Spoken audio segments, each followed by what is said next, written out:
परमं पवित्रं प्रजापतेय सहजं पुरुषात् आयुष्यमग्नं प्रतिमुषुभरं यज्ञोपवीतं बलमस्तु तेजः यज्ञोपवीतं गृह्णामि क्षत्रियनाथ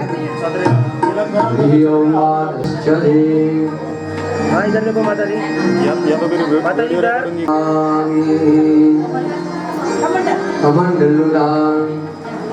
हरि ओम इदं विष्णुरमे त्रिधाने देवदम्बा समूढवशिवाद्भुसुरेश्वा पुराणपुरुषोत्तमाय नमस्कारं माणानु गा हाँ इधर देखो बहन माणा ओम त्र्यंबकं यजामहे सुगन्धिं पुष्टिवर्धनं वा उर्वारुकमिव बन्धनां ज्योतिषीयमामृतात्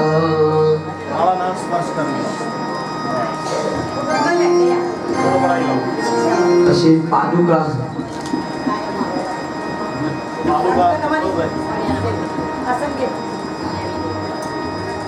श्री ओम भारतायां भरदयद्रियप्तदमिदकृताः देवादग्रन्दन्वानां वदनं मुरुगं वसुम्बा भगवान ने आसन ओम पुरुषे रघुनिर्वं निर्भूतं यद्वाभ्यं वा ताम्रदर्शे शारोदनन्देनातिरोहति नमस्कारं कुर्यामि नमस्करोमि धूपदीपने विद्यां निवेदयामि प्रार्थना शास्त्री विराजित प्रचार पंखो आरती प्रचार शास्त्री एक मिनट नमो स्वनंदाय सहस्रबालाक्षरोरुमाय सहस्रनामे विदाय शास्त्रे सहस्रकोटि युगधारिणे नमः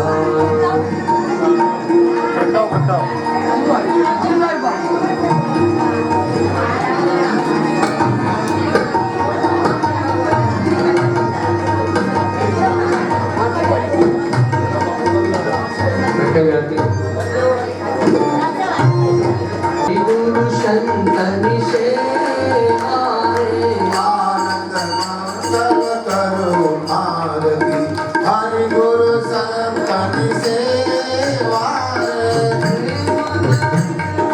मंदिर पधारो प्रेम करिने मारा मंदिर पधारो सुंदर सुंदरा रे हरे वाला तेरे सुखड़ा रे हरे वाला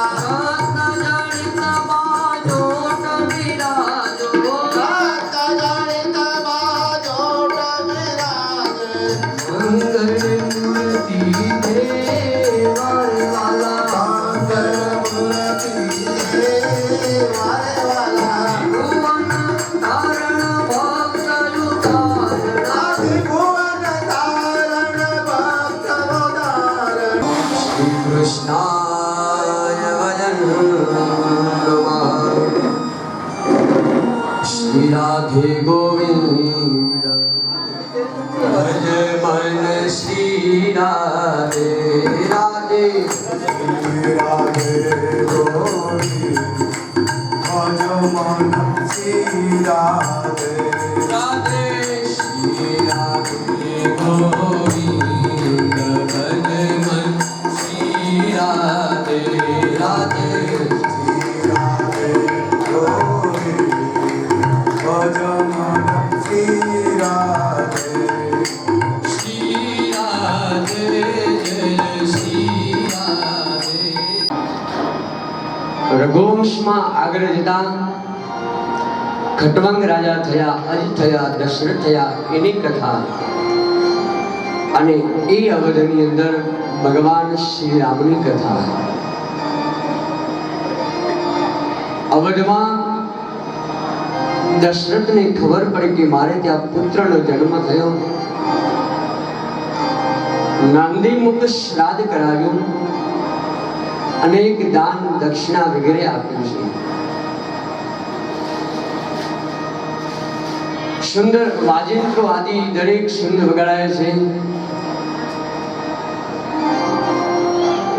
મહેલોને સજાવી દીધા છે. ધજા પતાકાઓથી એક આનંદ અને ઉમંગ છે. અને એ આનંદ અને ઉમંગની અંદર ક્યાં સમય પૂર્ણ થયો ખબર નહીં. કહેવાય કે સૂર્યનારાયણ 1 મહિના સુધી ત્યાં સ્થિર બન્યા. એ ભગવાનના દર્શનની ઝાંખી કરવા માટે. અને એ જ ભગવાનના સમય વીતતા પછી મોટા થયા ભગવાનના નામકરણ સંસ્કાર પાડવામાં આવ્યા.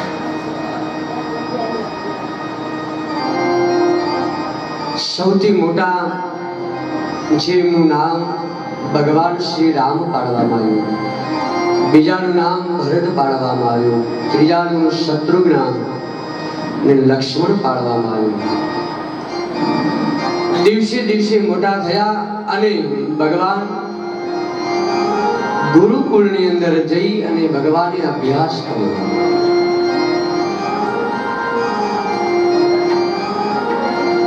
અલ્પકાળ સબ વિદ્યા પાઈ. અલ્પકાળની અંદર બધી જ ભગવાને વિદ્યા પ્રાપ્ત કરી. એ કથા શ્રવણ કરી.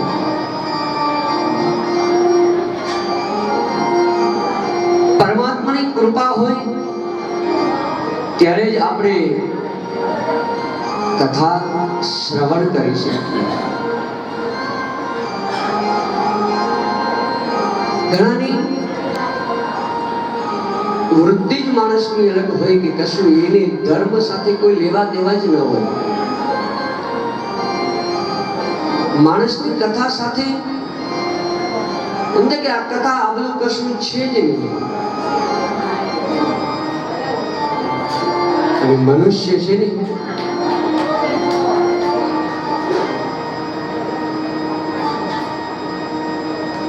મનુષ્ય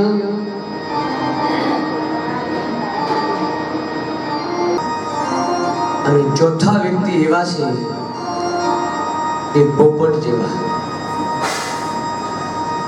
એક સરસ આંબાનું ઝાડ હોય ને, એ આંબાના ઝાડ ઉપર બધા જ પક્ષીઓ આવે. ગીધ પણ આવે, કાગડો પણ આવે, દરેક પક્ષીઓ એના અંદર આવે.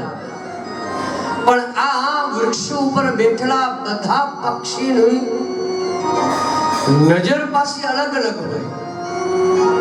બધા પક્ષીઓની પાછું ભેદ પણ અલગ અલગ હોય. આંબાના વૃક્ષ ઉપર બેઠેલો ગીધ કઈ કેરીની રાહ જોઈને ન બેઠો હોય. આંબાના વૃક્ષ ઉપર બેઠેલો કાગડો એ કેરીની રાહ ન જોવે.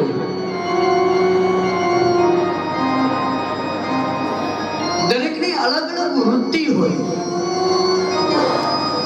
દરેક વ્યક્તિ કંઈક ને કંઈક અલગ અલગ વિચારનો હોય. ગીધ એ ઝાડ ઉપર બેઠો હોય પણ બેઠા બેઠા એ વિચારતો હોય કે કેટલે દૂર મને માંસ મળશે. એક બસ ની દિવ્ય દ્રષ્ટિથી જોતો હોય કે ક્યાં કોઈ પશુ મરેલું છે ખરું.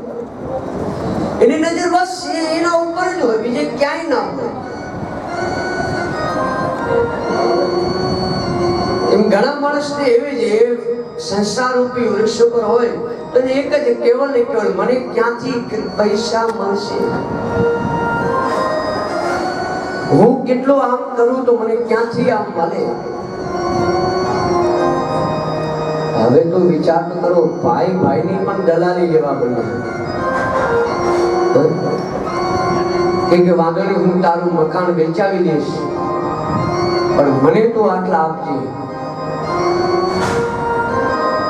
અરે એનાથી વધારે કોઈ દીકરા દીકરીનો સંબંધ કરાવે ને એમાંય અત્યારે તો લોકો દલાલી છે. બસ વ્યક્તિને બસ આમ જોઈ કે મને ક્યાંથી આ મળે, મહેનત કરવી નથી.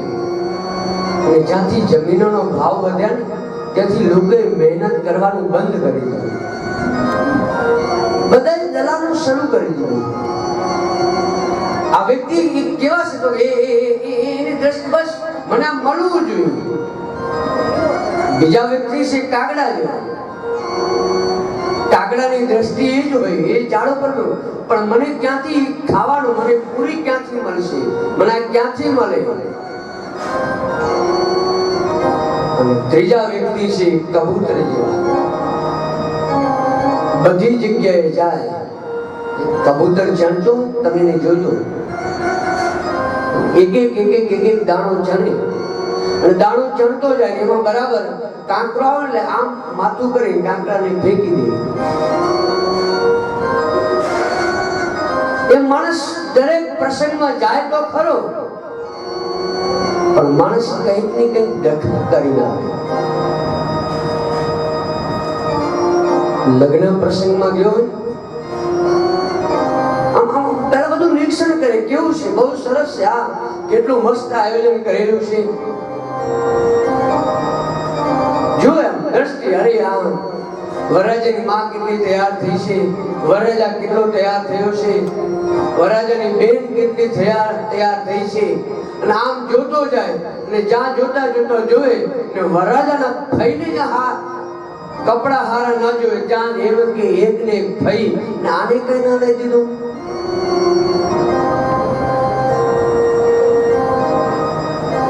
માણસ બસ એ જ વૃત્તિ એવી છે કે ક્યાંક ખરાબ હશે ને ખરાબ જ જોયું, સારું જોવાનો યથાર્થ પ્રયત્ન ન કરે. આવા વ્યક્તિ છે એ કબૂતર જેવા છે. અને ચોથા વ્યક્તિ એવા છે એ આંબાના વૃક્ષ પર બેઠા છે, એની દ્રષ્ટિ એક જ કે બસ આ કેરી કેરે પાકે ને કેરે મને મળે. બસ એ ક્યાં કઈ જગ્યાએ સારી, ક્યારે ક્યાં સત્સંગ થાય, કઈ જગ્યાએ ભક્તિ થાય, કઈ જગ્યાએ દાન અપાય, કઈ જગ્યાએ હું સત્કર્મ કરું તો મારું જીવન સાર્થક બને.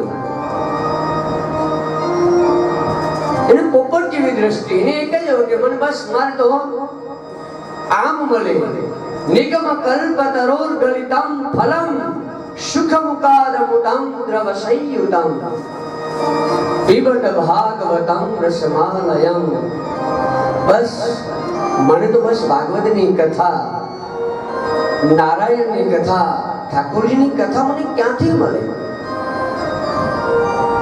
અને બસ મારી તો એ જ ઈચ્છા છે કે મને સરસ કથા સાંભળવા મળે. આપણું કર્તવ્ય છે કંઈક કથા જીવનમાં કંઈક સારું સાંભળ્યું છે તો સારો વિચાર આવે. તમે કંઈક ધર્મનું પાલન કર્યું છે તો તમારા સંતાનો ધર્મનું એ પાલન કરશે. તમે એને જ્ઞાન ઉપદેશ આપ્યો છે. અહીંયા ભગવાન દિવસે દિવસે અયોધ્યાની અંદર મોટા થયા અને એ જ અયોધ્યાની અંદર કહેવાય કે દશરથ રાજા બિરાજમાન છે. એ વખતે વિશ્વામિત્ર ત્યાં પધારે છે અને એ જ વિશ્વામિત્ર પધારે ત્યારે વિશ્વામિત્રનું સન્માન કરવામાં આવ્યું. અને આપણી સંસ્કૃતિ છે, કોઈ પણ આપણે ત્યાં પધારે, અતિથિ અભ્યાગત પધારે તો એનું સન્માન કરવામાં આવે. આપણી સંસ્કૃતિ હતી એ સંસ્કૃતિ આપણે લખતા સૌથી પહેલા લખી ભલે પધાર્યા ભાવથી સુસ્વાગતમ. એ આવનાર વ્યક્તિને એમ થાય કે ના ઘર યોગ્ય છે, પણ આપણે તો દિવસે દિવસે સુધરતા ગયા. વેલકમ, કુતરાથી સાવધાન. એ અતિથિ શું ભગવાન પણ આવતા વિચાર કરે કે મારે હવે કોને ત્યાં જવું. પણ આપણા દુલાભાઈ કાગ એમ કહે જે કોઈ અતિથિ આવે ને આદર સત્કાર જાળવો. આપણે ત્યાં જે કોઈ આવે ને તો એને તમે પાણી આપો. પાણીનો કોઈ ખર્ચો નથી. અને ઘણાને ત્યાં તો મહેમાન આવ્યા હોય સવારના આવ્યા હોય, બપોરે 12 વાગ્યા સુધી કંઈ પૂછે નહીં, અને પછી મહેમાન એમ કે હવે હું જાઉં, હવે મારે જવું છે, અને ત્યાં તરત કે છે અરે અરે રે તમે આમનામ જેટલી વખત આવો આમનામ ઉતાવળ કરીને જાઓ, ક્યારે શાંતિથી ક્યારે તમે આયા નહીં. પણ એક કામ કરો, અત્યારે વાંધો નહીં, તમારો ઉતાવળ છે ને, આ વખત આવો ને ત્યારે આખા પરિવાર સાથે આવજો, અમારા ભાભીને દીકરાઓને બધાને લઈને આવજો. ઓલો મહેમાન કે હવારથી આવ્યો તો, આ મધ્યાહન થયો, હજી ચાનું પૂછ્યું નથી, અને હવે આવું આવતા બાજુ ઓછું કોઈ ના રાખો. ઘણા વ્યક્તિ એવા, તમે જો ઘણાની ઘરે જઈ પાણી પીવાના, પાણી તો પીવાના જ હોય ને, કોઈ પણ આવે એ પૂછવાનું હોય જ નહીં. હા, તમે ચા કોફી માટે એ પૂછે, બાકી પાણી તો પૂછવાનું હોય જ નહીં. આવ્યા છે ને આપી દેવું જોઈએ.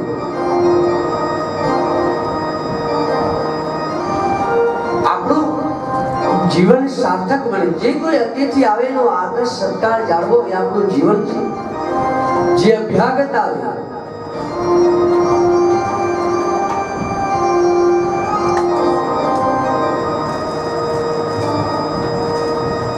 એક ભાઈને ત્યાં મહેમાન આવ્યા, બરાબર 8 વાગ્યા હશે, તો આવો સમય થયો છે, અને મહેમાને ડેલી ખખડાવી, અને જ્યાં મહેમાને ડેલી ખખડાવી એટલે અંદરથી અવાજ આવ્યો, કોણ કે હું હા વાંધો નહીં, આવો પધારો.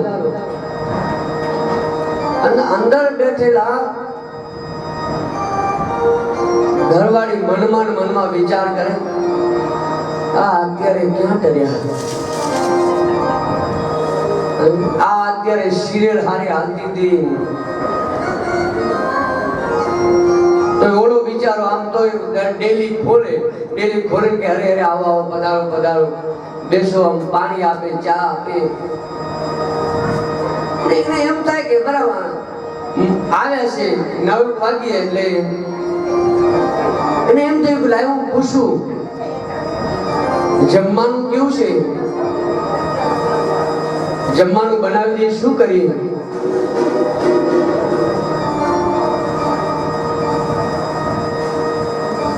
ઓલાને એમ કે અત્યારે 9 વાગ્યા આયા છે, ક્યાંક તો જમીન આવ્યા જ હોય. અને આમ પૂછ્યું કે જમવાનું કે, તો કે જમવાનું બાકી છે. અને ઓલાને એમ થયું કે અરે હવે શું કરું. ઓલા અવાજ આપ્યો કે સાંભળે છે?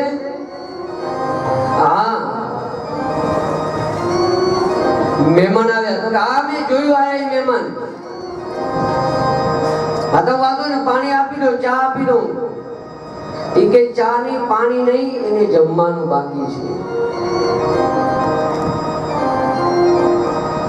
જમવાનું બાકી છે? તો કે હા. અને ઓલો બિચારો આમ પરસેવાથી રેપ જેમ થઈ ગયો, ગમે તે. મહેમાન કે તું બહુ વધારે આગ્રહ કરતો ને, આવતા નથી. મને એમ થયું કે લાય હું તારે ત્યાં જતો જાઉં. અને આમ ઓલા બેન જ્યાં રસોડામાં ગયા હતા તો વાહનનો ખખડાટ થવા લાગ્યો. આપણી સંસ્કૃતિ નથી. આપણે ત્યાં અતિથિ અભ્યાગત આવે, કોઈ આવે એનો આદર સત્કાર જાળવો જોઈએ. એટલે કવિ કહે, એ જી તારા ગાણિયા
પછી એને જાય તો ને જાપા સુધી વળાવા જાય. અને આપણે ત્યાં મહેમાન 2 દાડા 5 દાડા રોકાણા હોય, હે? 1 અઠવાડિયું થઈ જાય, આપણે આટલે આવી જઈએ અને પછી એમ કે હવે એક કામ કરો, તમે આ સંભાળો, ગરમે જઈએ. છતાં પણ મહેમાન જવાનું નામ ન લેતા હોય અને કદાચ મહેમાન જાય તો આપણે શું કહીએ? આવજો એમ કહીએ. એવું કીધું ના આવજો. આપણી સંસ્કૃતિ છે, અતિથિ તુમ કબ आओगे.